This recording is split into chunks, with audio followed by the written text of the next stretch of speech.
भगवान की जय। इसी अवतार में भगवान ने, हरि अवतार में ही भगवान ने रमा वैकुंठ से आकर गजेंद्र भक्त की ग्राह से रक्षा की थी। यह सुनकर के राजर्षि परीक्षित जी को बड़ी प्रसन्नता हुई। परीक्षित जी बोले, महाराज, भगवान की भक्ति तो देवताओं को भी दुर्लभ है, फिर एक हाथी की योनि में पड़े हुए, भोग योनि में पड़े हुए जीव को भगवान की भक्ति कैसे सुलभ होगी? आप कृपा करके गजेंद्र मोक्ष की कथा सुनावें। श्री सुखदेव जी ने वर्णन किया है। त्रिकूट नाम का पर्वत जो चारों ओर से क्षीर सागर से घिरा हुआ है, 10,000 योजन ऊंचा पर्वत है। 10,000 योजन का मतलब होता है 40,000 कोस ऊंचा।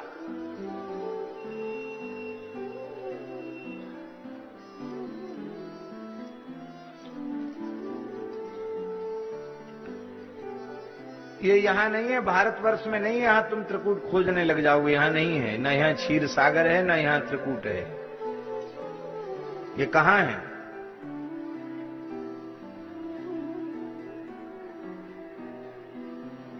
कहते देवताओं के बगीचे इसी के निकट हैं। ये सब दिव्य लोक में है, देवक क्षेत्र में है। वरुण का लोक वहां अवस्थित है, वरुण लोक।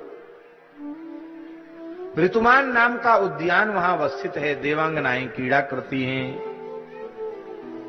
उस जंगल में एक विशाल गजेंद्र निवास करता था। ये हाथियों का सरदार था। सैकड़ों हथनियां इसकी पत्नियां थी। उस जंगल में वो विहार करता था। इतना प्रतापी था ये गजेंद्र कि इसके शरीर की गंध को पाकर के सिंह, व्याघ्रादि हिंसक जीव जंगल का क्षेत्र छोड़कर भाग जाते थे। इतना प्रचंड प्रतापी था। शाकाहारी सात्विक प्राणी निर्भय होकर सुखी होकर के रहते थे।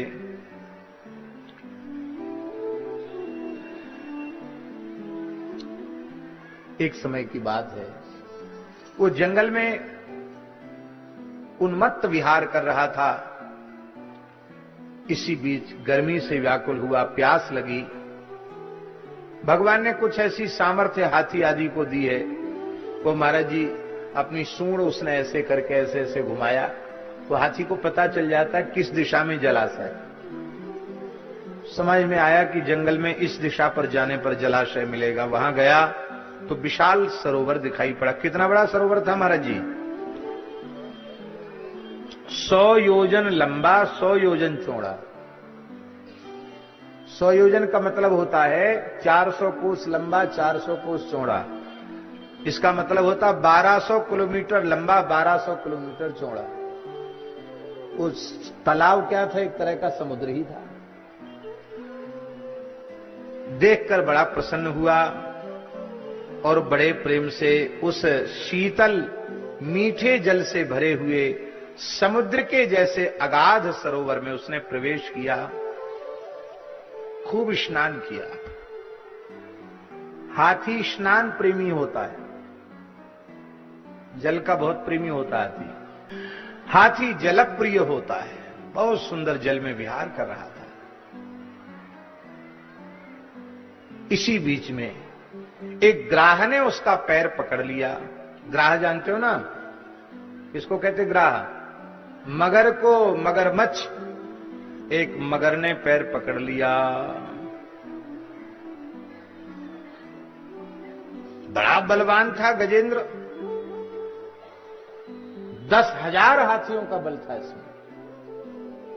अपने पैर को छुड़ाने की बहुत कोशिश की लेकिन सफल नहीं हो पाया। उसका कारण यह था कि गजेंद्र थल का जीव है और ग्राह जल का जीव है।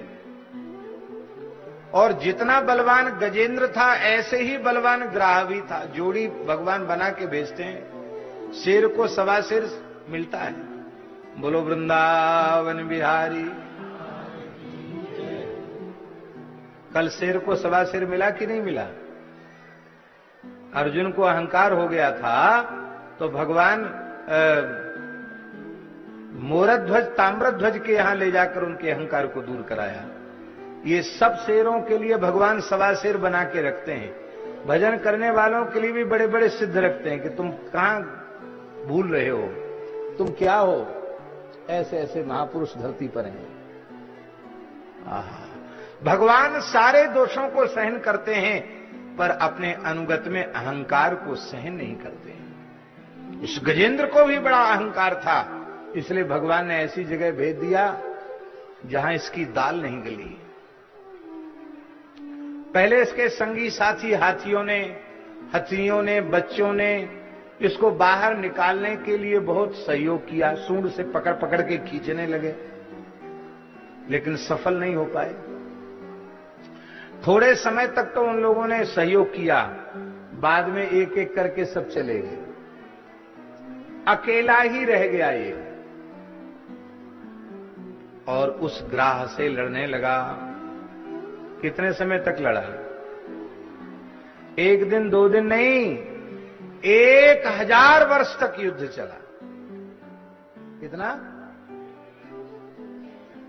ये सतयुग की बात है उस समय। और फिर ये सामान्य लोक की बात नहीं, वरुण लोक के निकट की बात है, तो वहां की जीवों की आयु भी बड़ी बड़ी होती है।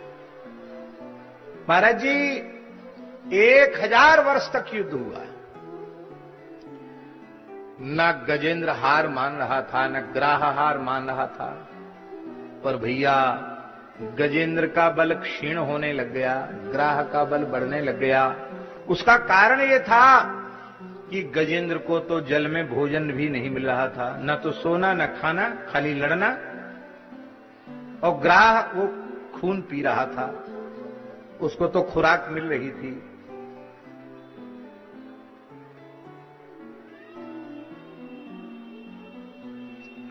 अंत में इस गजेंद्र ने निश्चय कर लिया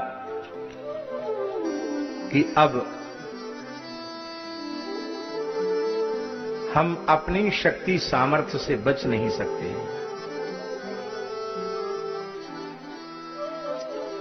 नियोध्यतो रेवमिभेन्द्र नक्रयो विकर्षतो रंतरतो बहिर्मिथः समासहस्रम् व्यगमन्महीपते सप्राणयोश्चित्रममं सतामरा। देवता भी आश्चर्यचकित थे कि 1000 वर्षों से दोनों लड़ रहे हैं, कोई हारने का नाम नहीं लेता। ततो गजेन्द्रस्य मनोबलौजसाम् कालेन दीर्घेण महानभूद्व्ययः विकृष्यमाणस्य जलेव सीदतो विपर्ययो भूत सकलम जलौकशः। अब तो उसको समझ में आ गया। देखो, विपत्ति भगवान की कृपा से आती है। यदि हम खुलकर कहें नारायण,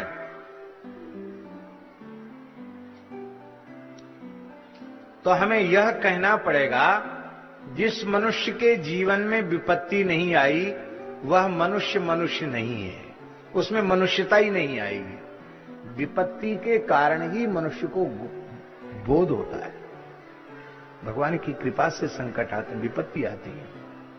विपत्ति में धैर्य खोना नहीं चाहिए, विपत्ति में हमारा उत्साह और अधिक बढ़ जाना चाहिए।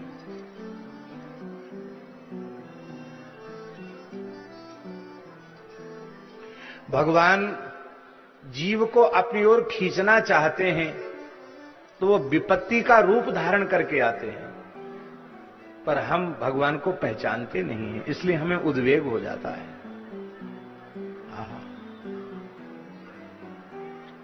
कुंती सामान्य नहीं है। कुंती ने भगवान से क्या कहा?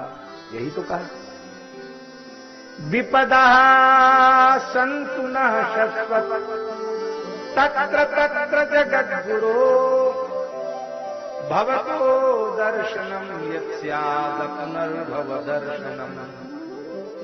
हे जगद्गुरु श्री कृष्ण, अब विपत्तियों की महिमा समझ में आ गई। मेरे ऊपर विपत्तियां आ जाएं, मेरी विपत्तियां कभी छूटे न कम न हो, मैं विपत्तियों के बोझ से सदा दबी रहूं, ये विपत्तियां आपकी याद कराने वाली हैं, आपकी स्मृति संसार चक्र से छुड़ाने वाली है।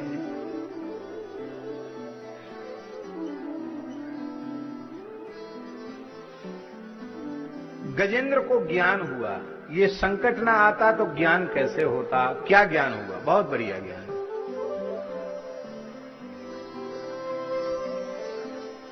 नमामि में ज्ञातय आतुरंगजा, नमामि में,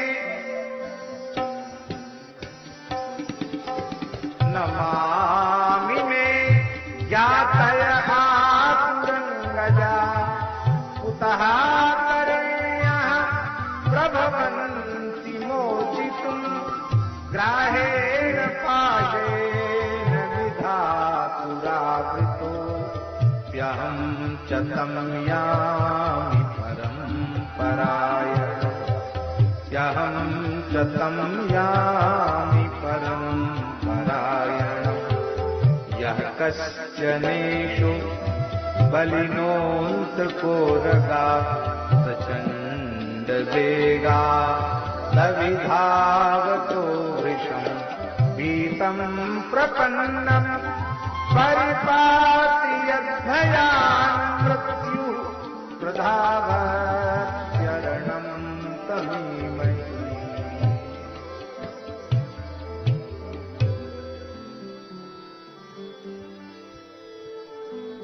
ये विधाता की फांसी लग गई मेरे गले में।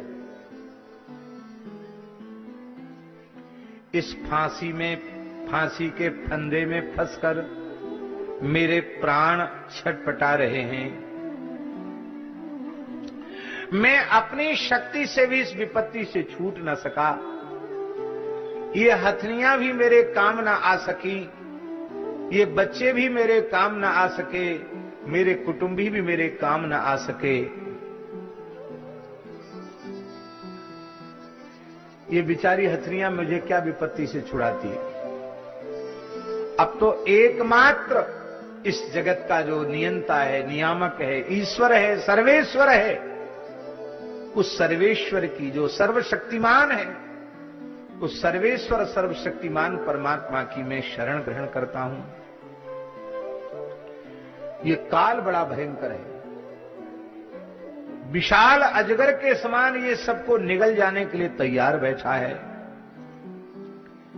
इस काल रूपी सर्प के भय से व्याकुल होकर जो जीव भगवान की शरण में चला जाता है, उसे भगवान बचा लेते हैं। भीतम प्रपन्नम परिपाति यद भयात, उस डरे हुए शरणागत की भगवान रक्षा कर लेते हैं। मैं उन्हीं भगवान की शरण लेता हूं।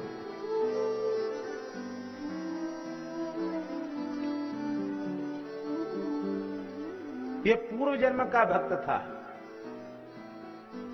और पूर्व जन्म में जिस स्तोत्र का पाठ करता था, वह स्तोत्र इसको इस योनि में आने पर भी स्मरण में आ गया और उसी स्तोत्र का इसने पाठ किया जिसको गजेंद्र मोक्ष कहते हैं। प्राग जन्मन्यनुशिक्षितम, पूर्व जन्म में इसी का पाठ करता था। इसलिए जीवन में भले ही छोटे से छोटा कोई स्तोत्र हो, ध्यान से सुने, एक किसी स्तोत्र के नित्य पाठ का नियम अवश्य ले लेना चाहिए। पता नहीं हमारा संस्कार हमें कब किस योनि में ले जाएगा। हो सकता कभी हमें भी गजेंद्र के समान संकट में पड़कर जिस स्तोत्र का हम पाठ करते होंगे, जिस मंत्र का हम जप करते होंगे, कथनचित उस भोग योनि में पड़े होने पर भी गजेंद्र के जैसे हमें याद आ गया तो गजेंद्र उद्धार की लीला वहां तो वही हमारे साथ भी ठाकुर जी की लीला हो जाएगी। तमाम स्तोत्र ऐसे होते हैं जिनको याद करना नहीं पड़ता, वो याद जैसे होते हैं। इसका मतलब क्या है? इसका मतलब यही है कि पूर्व जन्मों से उनका अभ्यास है। पाठ ही नहीं करना, जप ही नहीं करना, किसी न किसी एक स्तोत्र का नियम जरूर लो। एक स्तोत्र पढ़ना ही है, ज्यादा आपको कठिनाई, केवल राम रक्षा स्तोत्र का ही पाठ का निश्चय कर लो। राम रक्षा स्तोत्र का पाठ नित्य करना है, विष्णु सहस्रनाम का पाठ नित्य करना है, एक किसी स्तोत्र का रामस्तवराज का पाठ नित्य करना है, अथवा गोपाल सहस्रनाम का पाठ नित्य कर, एक कोई स्तोत्र का नियम ले लेना चाहिए। गजेंद्र मोक्ष का तो इतना महात्म्य है कि जो प्रतिदिन गजेंद्र मोक्ष का पाठ करता है, मृत्यु के क्षण में भगवान की याद उसे अवश्य आ जाती है, उसका कल्याण हो जाता है।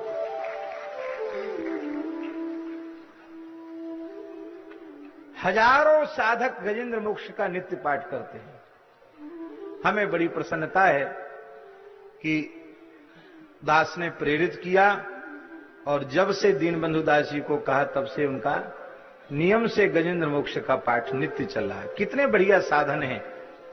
हम रोज स्तोत्र पाठ करें तो ये पक्का है कि मरते समय भगवान की याद आएगी आएगी आएगी। शास्त्र में लिखा हुआ झूठा नहीं है। कितना सरल साधन है।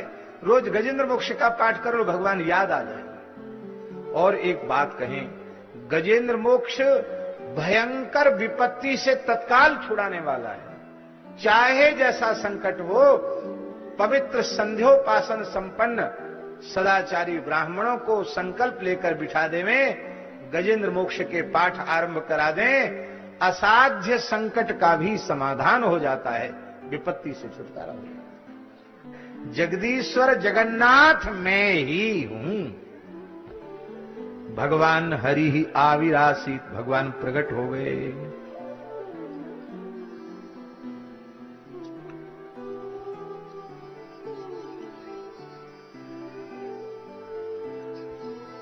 छंदोमयेन गरुड़ेन समूह्यमानः, वेद की ऋचाएं जिनके पंखों से प्रकट होती हैं, उन गरुड़ जी पर भगवान बैठे हैं।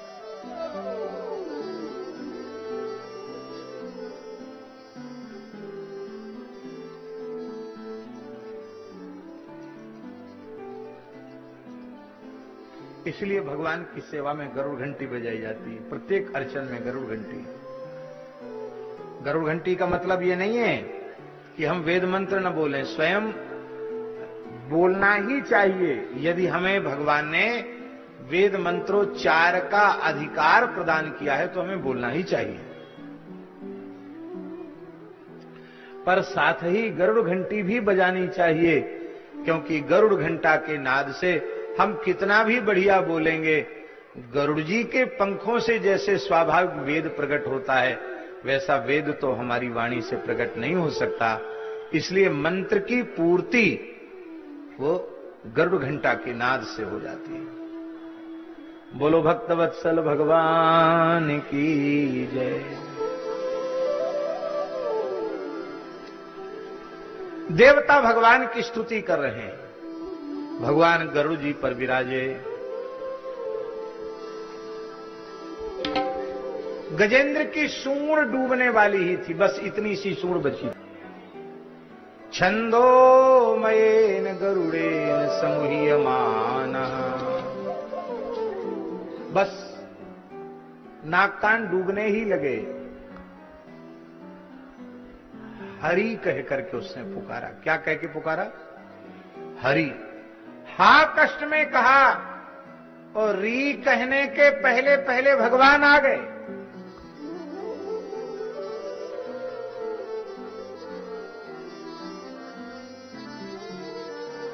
इसी को भक्त कालेखा ने कहा, पंकज से पायन पयादे पलंग छाड़, पावरी विसार प्रभु ऐसो परिपा गयो, हाथी के हृदय मांझ आधो हरि नाम सोए, गरे जोल आयो गरुड़ेश तोलो आयो।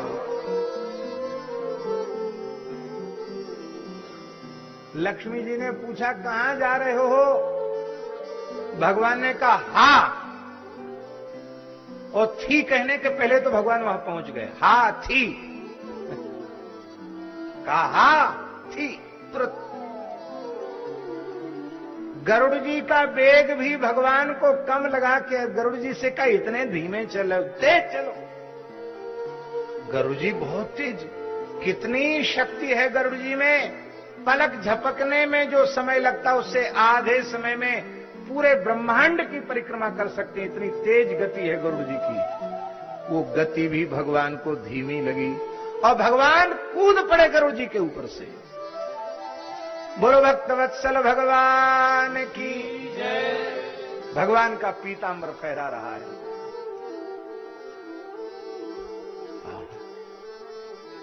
भगवान को आकाश में देख करके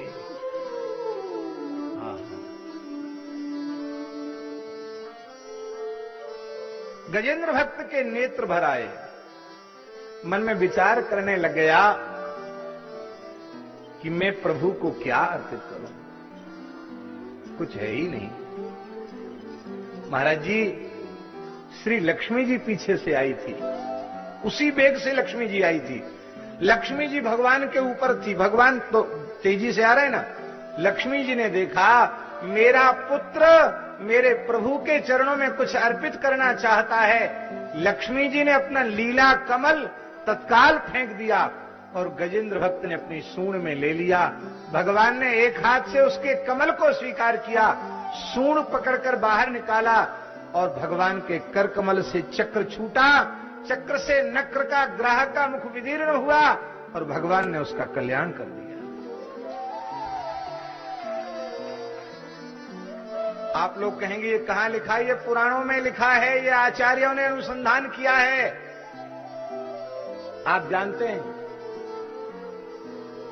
आपके गांव के तालाब में कमल हैं कि नहीं हैं? कमल तो जहां तक लोग नहाते हैं तैरते हैं वहां तक कमल पैदा नहीं होता है,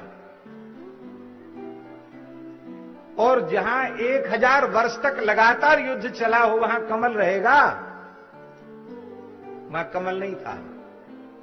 लक्ष्मी जी ने अपना लीला कमल फेंक दिया और वो कमल ग्राह ने गजेंद्र के चरणों, गजेंद्र ने भगवान के चरणों में अर्पित किया। सोन्तः सरस्युर्बलेन गृहीतार्तो दृष्ट्वा गरुत्मति हरिं ख उपात्त चक्रम् उत्क्षिप्य साम्बुजकरं गिरमाह कृच्छान् नारायणाखिल गुरो भगवन् नमस्ते। नारायणाखिल गुरो भगवन् नमस्ते। आप लोग भी गजेंद्र भक्त के साथ उच्चारण कर लें, नारायणाखिल गुरो भगवन् नमस्ते। नारायण भगवन् नमस्ते। नारायणाखिल गुरो भगवन् नमस्ते। नारायणाखिल गुरो भगवन् नमस्ते। नारायणाखिल गुरो भगवन् नमस्ते। नारायणाखिल गुरो भगवन् नमस्ते। नारायणाखिल गुरो भगवन् नमस्ते। नारायणाखिल गुरो भगवन् नमस्ते। नारायणाखिल गुरो भगवन् नमस्ते। नारायणाखिल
कितना बड़े, इतने ही याद कर लो, इतने से ही काम बन जाएगा।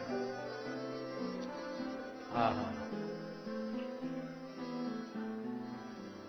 भगवान ने उद्धार किया। पहले गजेंद्र का उद्धार, ग्राह का उद्धार किया, बाद में गजेंद्र का। मानो भगवान ने संदेश दिया, मेरे चरण पकड़ने वाले का भले ही पीछे उद्धार हो, संत के भक्त के चरण पकड़ने वाले का पहले उद्धार हो जाता है। ये ग्राह जो था ना, वो पूर्व जन्म का हूहू नाम का गंधर्व था। महात्मा देवल इसी सरोवर में खड़े होकर संध्योपासन कर रहे थे, संध्या के बाद गायत्री जप कर रहे थे। तो ये हूहू नाम का गंधर्व गोता लगाए हुए, डूबा सादे भे गोता लगाए हुए गया भीतर भीतर, वो महात्मा के दोनों पैर पकड़ के भीतर खींच ले गया पानी में। जब महात्मा देवल घबरा गए तब छोड़ दिया, महात्मा भी तैर के किनारे आ गए और ये पानी से बाहर निकल के हंसने लग गया। महात्मा को बड़ी गुस्सा आई, मूर्ख, ग्राह के जैसे पैर पकड़ के हमको डरा दिया, लगता है देव योनि से तू ऊब चुका है, ग्राह बनना चाहता है, इसी सरोवर में ग्राह बनकर निवास कर। रोने लग गया हूहू गंधर्व, बड़ा गवैया महाराज, बड़ा ऊंचा गवैया, हाँ वो बड़े गवैया है। बोले महाराज आपने हमको ग्राह बना दिया, अरे संत के चरण पकड़ने वाले को आशीर्वाद मिलना चाहिए कि श्राप मिलना चाहिए? महात्मा देवल ने कहा कि जैसे तुमने चरण पकड़े ऐसे ही महात्मा के चरण पकड़ने चाहिए। ये गजेंद्र पूर्व जन्म का इंद्रद्युम्न नाम का राजा था, द्रविड़ देश का राजा था, दक्षिण भारत का। युवावस्था में ही वैराग्य हो गया, सब कुछ त्याग कर जंगल में आकर भजन करने लग गया। इसके भजन की प्रसिद्धि हो गई और महात्मा अगस्त्य जी महाराज अपने शिष्यों के सहित इंद्रद्युम्न ऋषि के पास, राजर्षि के पास दर्शन करने आए। ये माला जप रहा था, ये और बढ़िया से बैठ गया आंख मूंद के। बोले तो महात्मा लोग घूमते ही रहते हैं, अभी हमारा नियम नहीं हुआ, हम तो बड़े महात्मा हो गए, लोग हमारा दर्शन करने आते ही हैं, आज अगस्त्य जी आए तो कोई बात नहीं, बैठेंगे, हमारा नियम पर पूरा होगा तब मिलेंगे। इसके इस दुर्वृत्ति को देखकर अगस्त्य जी को रोष हो गया। अगस्त्य जी ने कहा, मूर्ख, एक तो तू क्षत्रिय कुल का है, अच्छा है, भाग्यशाली है, भक्त है, युवावस्था में सब कुछ त्याग कर भजन में लग गया, जटाजूट रखा लिए, बाबा जी की वेशभूषा बना ली, पर इतना अहंकारी हो गया कि ब्रह्मर्षियों से, ब्राह्मणों से अपना सम्मान करवाना चाहता है। अरे मूर्ख, अजगर के हाथी के जैसा बैठा है, जा हाथी की योनि में चला जा। सांप से हाथी बनना पड़ा। आज महंत श्री ओंकार दास जी ने एक बढ़िया बात पूज्य श्री प्रेमदास जी महाराज के संबंध में बताई है। बोले वे नित्य प्रति गुरु चरणामृत लेते थे, नित्य प्रति किसी न किसी एक ब्राह्मण का चरणामृत लेते थे, और नित्य प्रति एक किसी छोटी कन्या का चरणामृत लेते थे। कन्या को बिना चरण धोए नहीं जाने देते थे, ब्राह्मण कैसा भी आ जाए उसका चरण धोते थे। और बोले जब उन्हें भगवत धाम जाना था तो रोने लग गए, और उन्होंने कहा, ओंकार दास भाई, हमारा स्वभाव ऐसा ही है, हमने तुमको डांटा फटकारा भी खूब, पर मेरा शरीर क्षत्रिय कुल में उत्पन्न हुआ है, तुम्हारा जन्म ब्राह्मण कुल में उत्पन्न हुआ है, आज मेरी अंतिम इच्छा पूरी कर दो। क्या? बोले मैं तुम्हारा चरणामृत लेना चाहता हूं, तुमसे मैंने सेवा ली है, कोई अपराध बना हो वो क्षमा हो जाए, और तुम अपना हाथ मेरे मस्तक पे रख दो। बोले आज सुनाते सुनाते महंत जी रो पड़े। आज हमारे निकट वाले तो सब निद्रा लोक में थे, और महंत जी ने आकर इतने सुंदर, लगभग 1 घंटे तक बहुत सुंदर सत्संग की बात सुनाई, बहुत अच्छी बात। तो महाराज जी कहा मैं रोने लग गया, तो रोने लग गया तो बोले, गुरुजी भी रोते जा रहे हैं। बोले देखो भाई, अरे ब्राह्मण तो दयालु होता, सबकी इच्छा पूर्ण करता है, तुम हमारी इच्छा पूर्ण नहीं करोगे। मैं रो पड़ा। गुरुजी आपको जैसे प्रसन्नता हो आप वैसा कर लीजिए।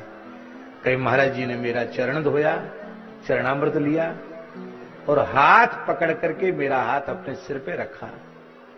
पद्मासन से बैठे हुए थे और ब्रह्मरंध्र से उनके प्राण का गमन किया और कहा, अब संसार के लोग बहुत घेरने लगे हैं, अब हम भजन करने जा रहे हैं। ऐसा कहकर देह त्याग किया और इसलिए आज भी अपने सिद्ध स्वरूप में स्थित होकर वो भजन कर रहे हैं। आज पूरे क्षेत्र में उनकी जितनी इतनी अनुभूतियां लोगों को होती हैं, खूब अनुभूतियां होती हैं। ये भजन की महिमा है।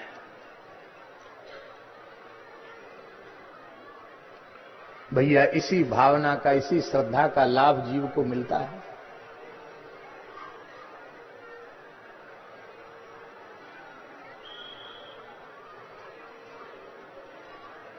बोलो भक्तवत्सल भगवान की।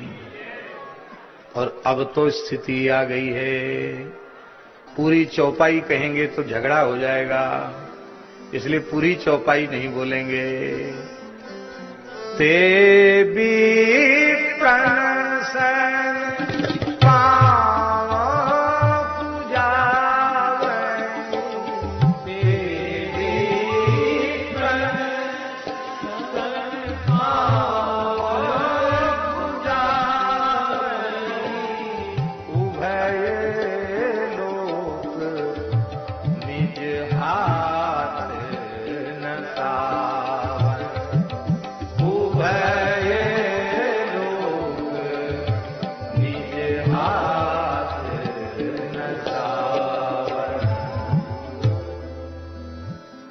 शास्त्रीय मर्यादा का अतिक्रमण मत करो।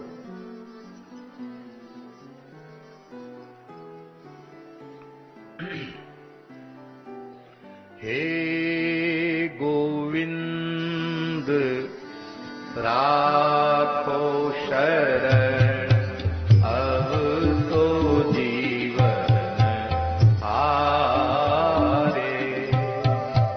हे गोविंद राखो शरण, अब तो जीवन हारे। हे गोविंद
परिवार के गजराज को उबारे।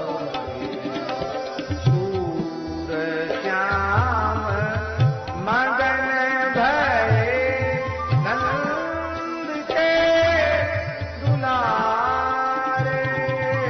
सूर श्याम मगन भये नंद के दुलारे।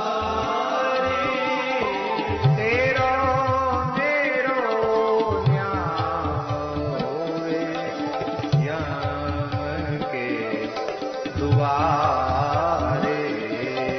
तेरो न्याय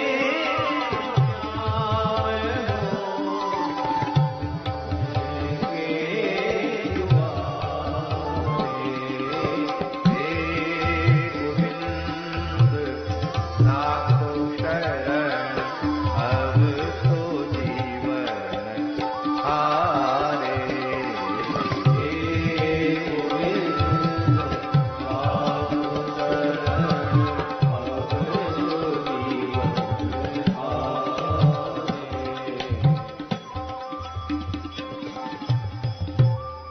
भगवान ने कहा कि जो लोग, यहां भगवान ने कई श्लोक कहे।